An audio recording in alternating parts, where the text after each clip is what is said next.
ഇന്നത്തെ കാലത്ത് മാനസികാരോഗ്യം എന്ന് പറയുന്നത് ഒരു ആവശ്യം തന്നെയായി മാറിയിരിക്കുകയാണ്.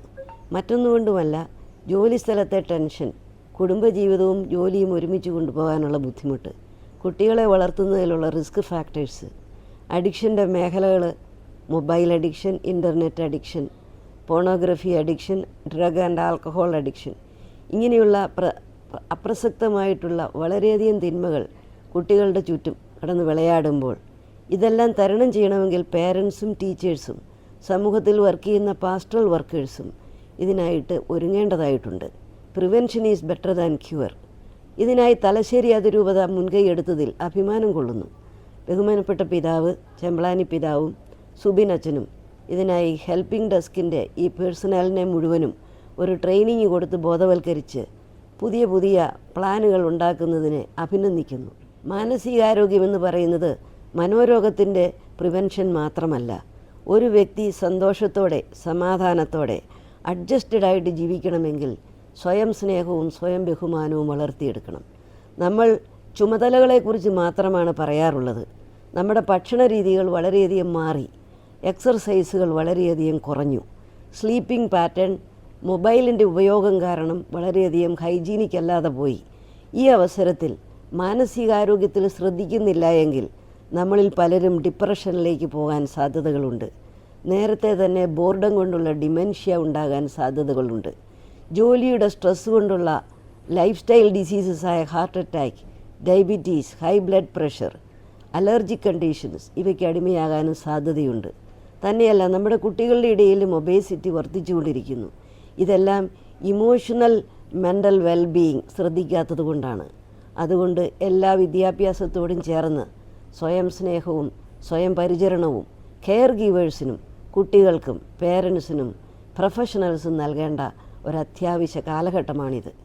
ഈ ഒരു കാലഘട്ടത്തിൽ കാത്തലിക് ചർച്ച് ഇതിനെ ശ്രദ്ധിക്കാൻ കാരണം ഫ്രാൻസിസ് പാപ്പ സൂയിസൈഡ് ചെയ്തവരെക്കുറിച്ച് പ്രത്യേകം ശ്രദ്ധിച്ച് അവരുടെ കുടുംബങ്ങളെ ഇൻക്ലൂസിവിറ്റി ഉൾപ്പെടുത്തണം, സ്റ്റിഗ്മ മാറ്റണം, ഇവരെ വേർതിരിക്കരുത്, ഇത് ചീത്തയാണ്, ഇവർ നരകത്തിൽ പോയി എന്ന് പറയരുത് എന്ന് പറഞ്ഞുകൊണ്ട് അദ്ദേഹം ഒരു പ്രത്യേകമായിട്ടുള്ള ഒരാഹ്വാനം കത്തോലിക്ക സഭയിൽ കഴിഞ്ഞ വർഷം നടത്തി.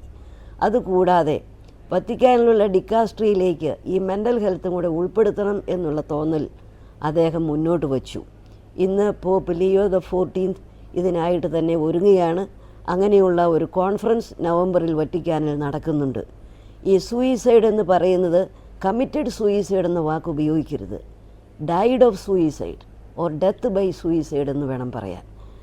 ഫ്രാൻസിസ് പാപ്പ പറയുന്നത് ഇങ്ങേയറ്റം യൂദാസിനോട് വരെ കർത്താവ് യു മൈ ഫ്രണ്ട് എന്നാണ് പറഞ്ഞത് എന്ന് പറയുമ്പോൾ ഇങ്ങനെ അറ്റംപ്റ്റ് ചെയ്യുന്നവർ പരിപൂർണമായും ഒരു അവബോധത്തോടെയോ ബോധ്യത്തോടെയോ മാനസികമായിട്ട് ചെയ്യുന്നതല്ല.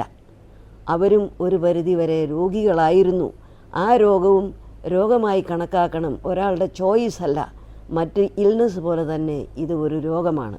അങ്ങനെയാണ് ഡിപ്രഷനും സൂയിസൈഡും കൂടിയിരിക്കുന്നത്.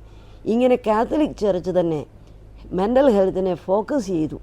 അതുപോലെ തന്നെ ഈ അടുത്ത കാലത്ത് വിശുദ്ധരാക്കിയ കൊച്ചുത്രേസ്യ പുണ്യവതിയുടെ മാതാപിതാക്കൾ, അവർക്ക് മാനസിക പ്രശ്നങ്ങൾ ഉണ്ടെങ്കിലും അവരും ദൈവത്തിൻ്റെ ഛായയിലുള്ളവരാണ്, ആ ഛായയ്ക്കൊരു ഭംഗവും വരുന്നില്ല എന്ന് അദ്ദേഹം പ്രത്യേകം അനൗൺസ് ചെയ്തു. അതിന് കാരണം പലരും ഈ stress of the work, IT മേഖലയിൽ വർക്ക് ചെയ്യുന്നവരെല്ലാം ഇപ്പോൾ പറയുന്നുണ്ട്. കുടുംബ ബന്ധങ്ങൾ തകരുന്നത് പറയുന്നുണ്ട്, ഡിവോഴ്സിൻ്റെ എണ്ണം കൂടുന്നത് പറയുന്നുണ്ട്. പല ഡിവോഴ്സിനും കാരണം അവർ അൺഫെയ്ത്ത്ഫുൾ ആയതുകൊണ്ടല്ല, അവരുടെ ലൈഫ് സ്റ്റൈൽ പരസ്പരം ടോളറേറ്റ് ചെയ്യാൻ പറ്റുന്നില്ല.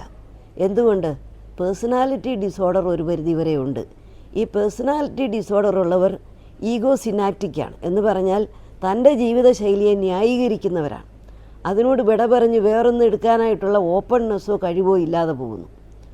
എന്ന് പറയുമ്പോൾ വിദ്യാഭ്യാസമുള്ളവർക്ക് തന്നെ സ്വയമേ സ്നേഹിക്കാനും തുറന്ന മനസ്സോടെ തിരുത്താനും പുതിയ ജീവിതശൈലി അംഗീകരിക്കാനും പറ്റാത്ത വരുന്ന ഒരു കാലഘട്ടത്തിലാണ് ഇന്ന് ജീവിക്കുന്നത്.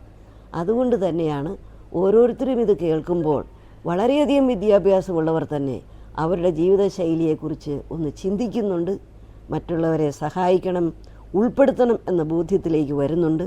മനുഷ്യ ബന്ധങ്ങൾക്കാണ് എല്ലാത്തിനേക്കാൾ കൂടുതൽ പ്രാധാന്യം മാനസികാരോഗ്യത്തിന് പാലിക്കാൻ വേണ്ടിയത് എന്ന ബോധ്യത്തിലേക്കും വന്നിട്ടുണ്ട്. തീർച്ചയായിട്ടും നമ്മൾ കൂടുതൽ സ്വാർത്ഥരായി മാറി, നാർസിസ്റ്റിക്കായിട്ട് മാറി. സ്വയമേ പൊക്കി പറയുക, സ്വന്തം ഗ്ലോറിയിൽ ആഹ്ലാദിക്കുക, സ്വന്തം അച്ചീവ്മെൻറ്റിനെ പ്രദർശിപ്പിക്കുക.